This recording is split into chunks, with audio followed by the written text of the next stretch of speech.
Sapeurs-pompiers et des associations patriotiques, de l'ARAC, de la NACR, mesdames et messieurs les responsables du Parti communiste français,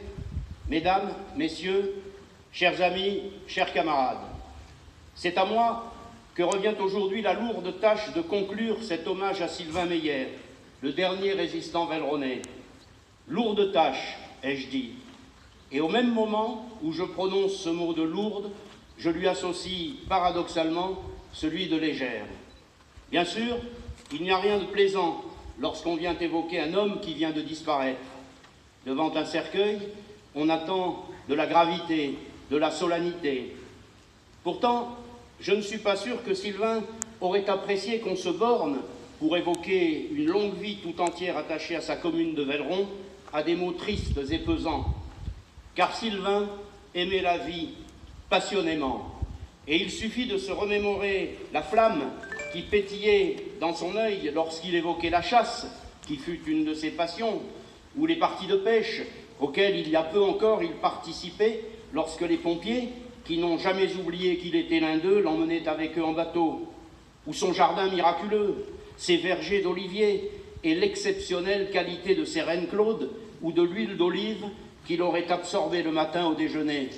Mais aussi ces noms de Deuce, accompagnés le plus souvent du cognement de son poing serré sur la table qui ponctuait ses phrases pour en être persuadé. Sylvain Meyer était un homme de conviction. Il faisait partie de ces êtres trop rares pour qui les discours, fussent-ils les plus beaux, ne restaient que des mots si leurs auteurs ne les transcrivaient pas en actes. Des convictions profondément ancrées dès sa jeunesse, et qui le conduisirent parfois à devoir, non pas brûler ce qu'il avait adoré, ou se renier, mais faire passer par devoir au second plan des idées qu'il chérissait. Je pense bien sûr à cette haine de la guerre qui le faisait vibrer, que lui avait légué, si j'ose dire, un père qui avait combattu et souffert sur différents champs de bataille au cours de la Première Guerre mondiale, et qui, rescapé de la boucherie, qui vit plusieurs millions d'êtres humains, militaires et civils périr, était revenu avec la certitude qu'avec tous les survivants, il saurait empêcher que le crime se renouvelle. Oui, 14-18 serait bien la der des der. Pourtant,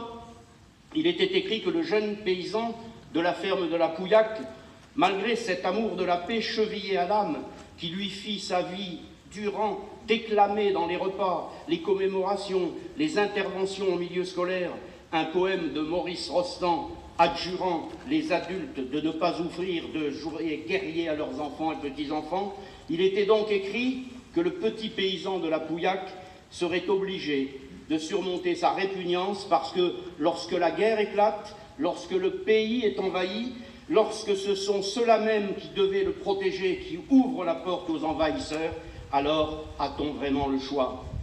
Quel symbole! C'est au moment où le grand poète Louis Aragon écrivait tout près d'ici, à Villeneuve-les-Avignon, le poème La Rose et le Réséda, et adjurait les combattants de l'ombre de s'unir, ces combattants de la ville et des maquis qui partout se levaient, dans ces vers célèbres, quand les blés sont sous la grêle, fou qui fait le délicat, fou qui songe à ses querelles au cœur du commun combat. C'est à ce moment-là même que Sylvain Meyer, un homme jeune, un presque jeune homme, pacifiste convaincu, choisit de s'engager dans les rangs des francs-tireurs partisans, les FTPF, devenant rapidement, en dépit des autorités collaboratrices, le classant comme triste individu à surveiller, un agent de liaison efficace au service du maquis Jean Robert dans les monts du Vaucluse, puis l'exfiltreur vers le maquis du Bossé des jeunes réfractaires au STO. Rien ne permet sans doute de mieux comprendre cette métamorphose que le poème qu'écrivit quelques mois avant de mourir du typhus, le 8 juin 1945 au camp de Térésine où il avait été déporté, le poète Robert Desnos. Écoutons Robert Desnos. Ce cœur qui haïssait la guerre, voilà qu'il bat pour le combat et la bataille. Ce cœur qui ne battait qu'au rythme des marées, à celui des saisons, à celui des heures, et du jour et de la nuit, voilà qu'il se gonfle et qu'il envoie dans les veines un sang brûlant de salpêtre et de haine. Un seul mot, liberté, a suffi à réveiller les vieilles colères et des millions de Français se préparent dans l'ombre à la besogne que l'aube proche leur imposera. Car ces cœurs qui haïssaient la guerre battaient pour la liberté au rythme même des saisons et des marées, du jour et de la nuit. Sylvain Meyer,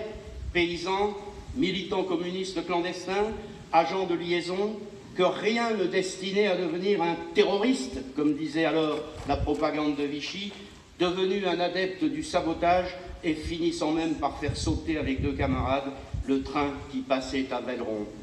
La paix revenue, il retournera au champ, à la nature, à sa ferme de la Pouillac, avec Estelle. Entre-temps, il a donné son adhésion au Parti communiste français, auquel il gardera sa fidélité dans les moments où l'histoire s'emballe et les conquêtes sont moissonnées, mais aussi dans les périodes difficiles et dans l'adversité. Jusqu'à sa mort, Sylvain restera un militant, et il n'y a guère plus d'1 an et demi qu'il avait cessé de fréquenter les réunions mensuelles de la section Oswald Calvetti, dont il était devenu le doyen après la mort de son camarade et ami Albert Cordola, résistant comme lui et déporté à Dachau. Cette fidélité, celle d'un homme qui avait choisi l'honneur quand tant d'autres se vautraient dans la collaboration, se doublait d'une certitude que jamais, quelles que soient les difficultés, il ne fallait baisser les bras. Lorsque, de plus jeune, se désolait de la situation actuelle, de la casse de tous les acquis dus aux conquêtes et aux luttes sociales, lorsque lui-même se rongeait de voir la résurgence de thèses nauséabondes qui avaient amené aux monstruosités de la Seconde Guerre mondiale, entraîné le génocide de plus de 5 millions de Juifs et de 700 000 Tziganes, la mort de plus de 60 millions d'hommes, arrivait toujours un moment où il concluait que nous n'avions d'autre choix que la lutte et la résistance. Sylvain Meyer, un résistant, un homme debout, un homme, hélas, que les autorités de son pays ont privé de la Légion d'honneur, promise, accordée, reportée, sous prétexte d'un document non original. Une Légion d'honneur qu'il entendait recevoir non comme une décoration personnelle, mais comme un hommage collectif aux résistants de sa région. Tu n'as pas à rougir, Sylvain. La honte, elle est du côté de gens qui ont accordé hier cette distinction aux assassins de Maurice Audin et du commandant Joseph Kubasiak, gaulliste et républicain, à ceux qui, il y a quelques mois à peine, accordaient cet honneur à la mère d'un animateur de télé-réalité et à des brasseurs d'affaires. Sylvain, nous ne te disons pas adieu, juste au revoir. Tu as été un de ceux qui soufflent sur les braises lorsque le feu s'étouffe et se meurt, de ceux qui font renaître l'espoir lorsqu'il a fui dans un ciel vert de gris. Sylvain, devant tes camarades aujourd'hui, au milieu de tes amis et des Velleronnais pour lesquels tu étais une figure familière et respectée, je le répète, nous ne t'oublierons pas, comme nous n'avons pas oublié tes camarades, Icilio Artioli, Albert Collomb, Cyprien Lombard, Albert Logier et Albert Cordola. D'ailleurs, tu ne nous quittes pas, Sylvain, puisque, comme l'a dit si bien Victor Hugo, les morts sont des vivants mêlés à nos combats, et que, ainsi que le chantait Jean Ferrat, que tu affectionnais, nous continuerons à marcher sur tes traces, au nom de l'idéal qui te faisait combattre et qui nous pousse encore à combattre aujourd'hui. Merci.